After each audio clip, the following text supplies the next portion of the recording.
ભાવનગરથી સમાચાર ઘોઘાની નથુગઢ ગ્રામ પંચાયત સમરસ થઈ છે। નરેશભાઈ ધામેલિયા બન્યા નથુગઢ ગ્રામના સરપંચ। નથુગઢ ગામના સરપંચ પદે નરેશભાઈની બિનહરીફ વરણી થતા ગ્રામ પંચાયત સમરસ થઈ છે। ભાવનગરના ઘોઘાની નથુગઢ ગ્રામ પંચાયત બિનહરીફ થઈ છે। નરેશભાઈ ધામેલિયાને નથુગઢના સરપંચ બનાવવામાં આવ્યા છે। બિનહરીફ સરપંચ પદે વરણી કરવામાં આવી।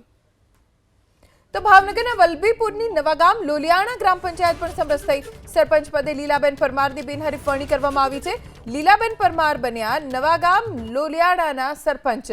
बिनहरीफ वरणी करवामां आवी छे, जेथी करीने नवागाम लोलियाणानी ग्राम पंचायत समरस बनी छे। आ तरफ अरवलीना बायडनी फतेपुरा ग्राम पंचायत पण समरस थई। विभाजन बाद प्रथम चूंटणीमां समरस थई छे पंचायत। कोकिलाबेन परमारनी सरपंच तरीके बिनहरीफ वरणी करवामां आवी छे। धारासभ्य धवलसिंह झालानी उपस्थितिमां पंचायत बिनहरीफ बनी छे। अगाउनी जाहेरात प्रमाणे धारासभ्य पंचायतने इनाम आपशे। विकासना काम माटे 10 लाख रूपियानी ग्रांट धारासभ्य तरफथी आपवामां आवशे। धवलसिंहनी आगेवानीमां कुल 4 ग्राम पंचायत समरस थई छे। रूपनगर, मानपुर, छापरिया અને ફતેપુરા ગ્રામ પંચાયત સમરસ થઈ છે।